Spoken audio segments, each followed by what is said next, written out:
Om Swastiastu. Perkenalkan, nama saya Erno Dianti dengan NIM 17170511194. Kali ini saya akan mempresentasikan proposal yang telah saya buat. Adapun latar belakang dari penelitian ini yaitu semakin perkembangan zaman terjadi, maka semakin pula inovasi-inovasi dari manusia itu ditemukan, tak terlepas dari inovasi teknologi itu sendiri. Dalam aspek ekonomi, tentunya kita sudah mengenal dengan istilah fintech atau financial technology.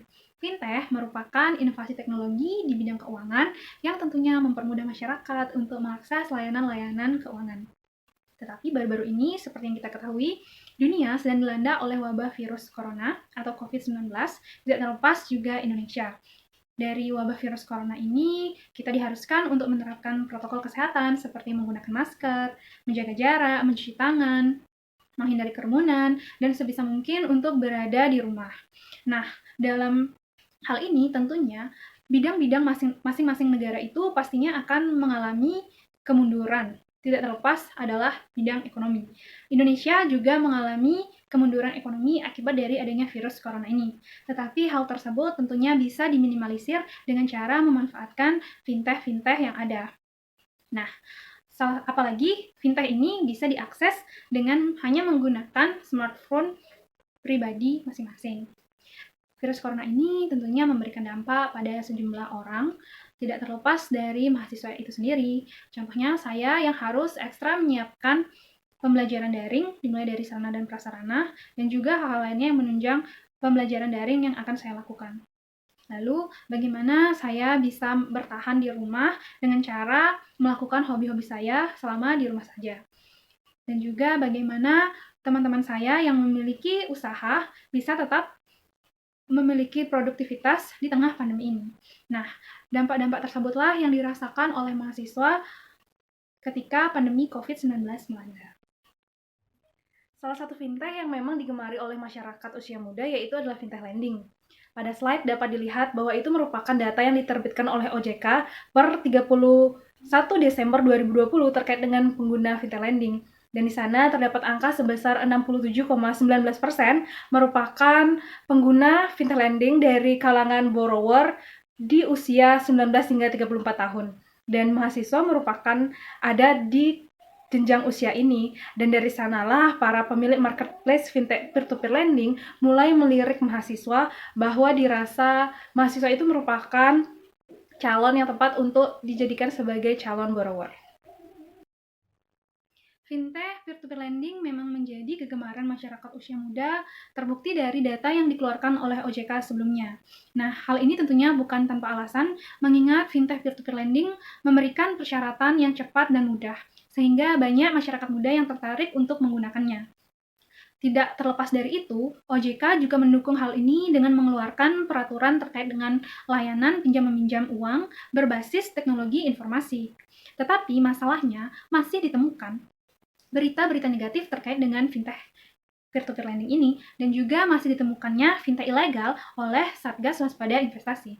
Nah, sebagai calon peminjam atau calon borrower, tentunya harus memperhatikan hal-hal tersebut agar tidak terjadi penyesalan ketika melakukan pinjaman melalui fintech peer-to-peer lending.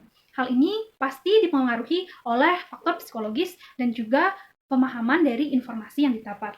Faktor psikologisnya diantaranya adalah persepsi kemudahan, persepsi kepercayaan, dan juga persepsi risiko. Lalu terkait dengan pemahaman informasi yang dapat dilihat dari kualitas informasi yang disediakan oleh layanan fintech peer-to-peer lending itu sendiri.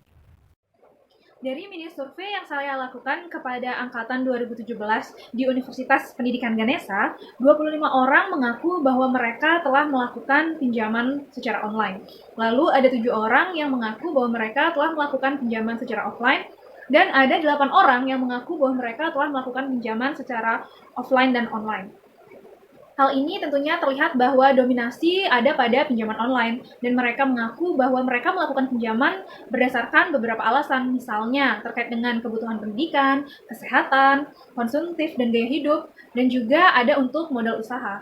Nah, dari hasil survei tersebut diketahui bahwa mereka lebih memilih menggunakan pinjaman online dikarenakan merasa cepat dan mudah ketika dibutuhkan untuk kebutuhan yang mendesak. Berdasarkan latar belakang tersebut, saya menarik judul pengaruh faktor psikologis dan kualitas informasi terhadap keputusan melakukan pinjaman online melalui peer-to-peer lending di masa pandemi COVID-19. Studi kasus pada mahasiswa angkatan 2017 Universitas Pendidikan Ganesha. Adapun rumusan masalah yang diangkat dalam penelitian ini yaitu ada 5. Yang pertama yaitu apakah pengaruh persepsi kemudahan terhadap keputusan melakukan pinjaman online peer-to-peer lending di masa pandemi COVID-19. Yang kedua, apakah pengaruh persepsi kepercayaan terhadap keputusan melakukan pinjaman online peer-to-peer lending di masa pandemi COVID-19. Yang ketiga yaitu apakah pengaruh persepsi risiko terhadap keputusan melakukan pinjaman online peer-to-peer lending di masa pandemi COVID-19. Yang keempat yaitu apakah pengaruh kualitas informasi terhadap keputusan melakukan pinjaman online peer-to-peer lending di masa pandemi COVID-19. Dan yang terakhir yaitu apakah persepsi kemudahan, persepsi kepercayaan, persepsi risiko, dan kualitas informasi secara simultan berpengaruh terhadap keputusan melakukan pinjaman online peer-to-peer lending di masa pandemi COVID-19. Grand teori dalam penelitian ini yaitu teori TAM atau Technology Acceptance Model. Teori ini merupakan teori yang dikemukakan oleh Davis pada tahun 1989, dan teori ini merupakan kembangan dari teori psikologis, di mana model TAM memiliki tujuan untuk mengetahui faktor-faktor utama yang mempengaruhi perilaku pengguna terhadap sistem teknologi yang ia gunakan, dan juga untuk mengetahui bagaimana penerimaan individual si pengguna ini terhadap teknologi informasi yang ia gunakan. Teori pendukung yang digunakan dalam penelitian ini ada beberapa hal. Yang pertama terkait dengan virus corona. Virus corona merupakan virus yang menyerang sistem pernapasan manusia. Apabila seseorang terkena virus ini, maka memiliki ciri-ciri seperti demam, batuk kering, flu, sakit kepala, diare, dan banyak hal lainnya. Virus corona ini dampak terbesarnya adalah kematian. Dan sudah banyak korban akibat dari virus corona ini. Dampak yang dirasakan oleh Indonesia terkait adanya virus corona ini, yaitu yang pertama dari segi ekonomi. Indonesia telah mengalami resesi akibat dari adanya virus corona ini. Lonjakan pengangguran juga dialami oleh Indonesia. Belum lagi dari segi kesehatan, tentunya sangat berpengaruh. Tenaga medis benar-benar menjadi garda terdepan untuk bisa membasmi virus corona ini. Sedangkan dari segi pendidikan, semua dilaksanakan secara online dan para pelajar dan mahasiswa sudah sepatutnya menyiapkan diri untuk pembelajaran online. Nah, selanjutnya terkait dengan fintech.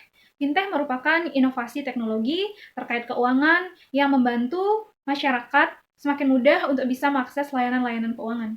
Jenis-jenis fintech ada 5. Yang pertama yaitu ada payment gateway, lalu ada wealth management, ada crowdfunding, ada lending, dan juga ada dompet digital. Nah, dari sini pula kita dapat lihat bagaimana pinjaman online itu sebenarnya. Jadi, pinjaman online itu sama seperti pinjaman pada umumnya, suatu transaksi atau proses pinjam-meminjam, tetapi dibantu oleh teknologi internet.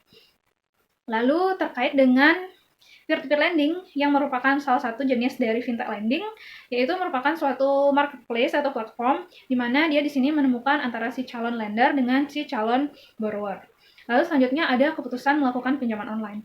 Keputusan dibuat tentunya merupakan suatu tindakan membuat hal atau menentukan hal terkait dengan pilihan yang ada. Misalnya kita dihadapkan dengan pilihan melakukan pinjaman offline atau online, lalu kita memutuskan untuk melakukan pinjaman online dengan telah mempertimbangkan hal-hal yang kita perlu untuk dijadikan pertimbangan. Nah, selanjutnya yaitu ada persepsi, di mana persepsi ini merupakan sudut pandang. Persepsi kemudahan sendiri dilihat dari bagaimana seseorang itu menggunakan teknologi dengan dia merasa seminim mungkin usaha yang digunakan untuk menggunakan teknologi itu.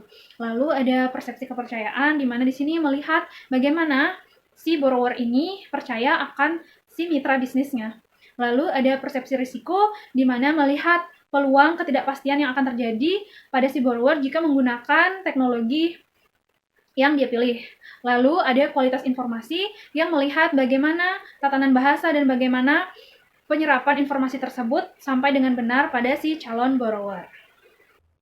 Untuk rangka berpikir dan juga hipotesis dalam penelitian ini dapat dilihat melalui slide. Di sana terlihat bahwa masing-masing variabel X, yaitu X1, X2, X3, dan X4, dihubungkan oleh garis yang menuju pada variabel Y atau variabel terikat dalam penelitian ini. Di sana nanti saya akan mencari tahu bagaimana pengaruh dari masing-masing variabel tersebut terhadap variabel Y. Lalu untuk X5 di sana dihubungkan oleh garis putus-putus terhadap variabel Y, di mana di sana akan saya mencari tahu bagaimana keempat variabel ini secara simultan berpengaruh terhadap variabel Y. Lalu untuk hipotesisnya, H1 saya yaitu persepsi kemudahan berpengaruh terhadap keputusan melakukan pinjaman online melalui peer-to-peer lending di masa pandemi COVID-19. Lalu H2 saya yaitu persepsi kepercayaan berpengaruh terhadap keputusan melakukan pinjaman online melalui peer-to-peer lending di masa pandemi COVID-19. Lalu untuk H3 yaitu persepsi risiko berpengaruh terhadap keputusan melakukan pinjaman online melalui peer-to-peer lending di masa pandemi COVID-19. Lalu H4, kualitas informasi berpengaruh terhadap keputusan melakukan pinjaman online melalui peer-to-peer lending di masa pandemi COVID-19. Dan yang terakhir ada H5 yaitu di mana persepsi kemudahan, persepsi kepercayaan, persepsi risiko, kualitas informasi secara simultan berpengaruh terhadap keputusan melakukan pinjaman online melalui peer-to-peer lending di masa pandemi COVID-19. Jenis penelitian ini merupakan penelitian kuantitatif dengan menggunakan jenis data primer, di mana data ini didapat dari penyebaran kuesioner atau angket, dan juga analisis penelitian digunakan dengan deskriptif, di mana memaparkan data-data yang telah diolah sebelumnya.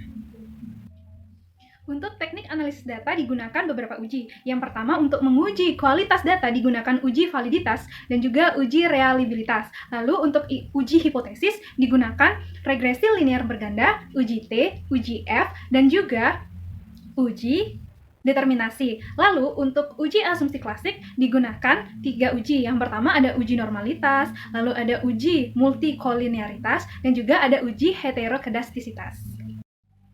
Populasi dan sampel dalam penelitian ini yaitu populasi menggunakan mahasiswa angkatan 2017 Universitas Pendidikan Ganesha yang berjumlah 2.265 orang. Lalu untuk sampelnya digunakan teknik purposive sampling dengan kriteria mahasiswa yang melakukan pinjaman online melalui peer-to-peer lending, lalu disederhanakan dengan Slovin. Untuk jumlah sampel dengan menggunakan rumus Slovin, seperti yang kita ketahui, caranya mencari yaitu jumlah populasi dibagi dengan 1 ditambah jumlah populasi dikali dengan asumsi error, di mana saya mengambil sebanyak 5%, itu dikuadratkan, lalu akan mendapat jumlah sampel, dan setelah saya cari, maka sampel yang akan saya gunakan yaitu sebanyak 340 orang. Sekian materi yang dapat saya sampaikan. Terima kasih. Om Santi Santi Santi Om.